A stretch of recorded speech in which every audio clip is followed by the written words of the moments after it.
अचेत आदमी के लिए संसार भोग विलास का स्थल है, परंतु विचारवान के लिए युद्ध क्षेत्र है, जहाँ जीवन पर्यंत मन और इंद्रियों से संग्राम करना पड़ता है। मन को सन्मार्ग पर ले जाने का पहला साधन सत्य, दूसरा संसार में सब पर उपकार करना, तीसरा आचरण की पवित्रता और चौथा अपने अपराधों के लिए प्रभु से क्षमा प्रार्थना करना है। शत्रु संख्या में कम हो या अधिक, वह उस मनुष्य को नहीं जीत सकते जो उत्तम कर्म करता है, जो लोगों का हित करता है और जो सही मार्ग पर चलता है। ऐसा मनुष्य ईश्वर का प्रिय होता है। चारों अवस्थाओं को व्यर्थ खो दिया, श्री हरि का नाम नहीं लिया। जब शरीर छूट जाएगी तब यमराज के यम की यातनाएं सहनी पड़ेंगी, फिर पछताने से कुछ नहीं होगा। ईश्वर पर अपनी मर्जी मत चलाओ। शारीरिक आवश्यकताओं के संबंध में ईश्वर की इच्छा को पूर्ण होने दो। सांसारिक आवश्यकताओं में ईश्वर की मर्जी को ही अपनी मर्जी बना लो।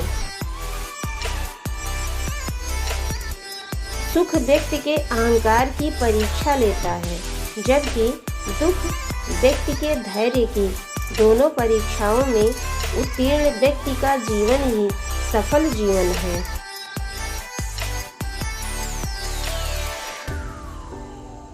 खूबसूरत चेहरा भी बूढ़ा हो जाता है, ताकतवर जिस्म भी एक दिन ढल जाता है, ओहदा और पद भी एक दिन खत्म होता है, लेकिन एक अच्छा इंसान हमेशा अच्छा इंसान ही रहता है। अहंकार के कारण ही आत्मा को मैं देह हूँ ऐसी बुद्धि होती है और उसी के कारण यह सुख दुख आदि को देने वाले जन्म मरण रूप संसार को प्राप्त होता है।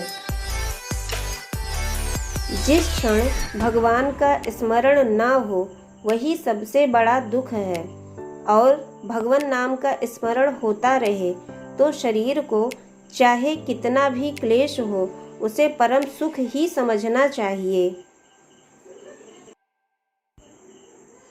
सब इंद्रियों में से यदि एक भी इंद्रिय विचलित हो जाती है तो उससे इस मनुष्य की बुद्धि ऐसे चली जाती है जैसे घड़े में जरा सा छेद होने पर तमाम जल निकल जाता है। शोक, मोह, दुख, सुख और देह की उत्पत्ति यह सब माया के ही कार्य है, और यह संसार भी स्वप्न के समान बुद्धि का विकार ही है। इसमें वास्तविकता कुछ भी नहीं है। सब ओर से मन को हटाकर भगवान के चरणों का आश्रय लेने वाले भगवान के प्रिय भक्त में यदि कोई दोष भी हो तो हृदय में रहने वाले सर्वेश्वर भगवान उसे नष्ट कर देते हैं। जिस तरह गंगा की धारा चलती रहती है, ऐसे ही जब तक तुम जीवित हो तुम्हारे हाथ पैर हमेशा चलते रहें, बराबर काम करते रहें, आलसी मत बनो। भोग और संग्रह की इच्छा सिवाय पाप कराने के और कुछ काम नहीं आती, अतः इच्छा का त्याग करना चाहिए, क्योंकि इच्छाओं का त्याग ही मोक्ष का उपाय है।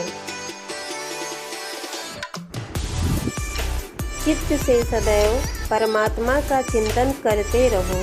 अनित्य धन की चिंता छोड़ दो। क्षण भर के साधु संग को भी भवसागर से तरने के लिए नौका स्वरूप समझो।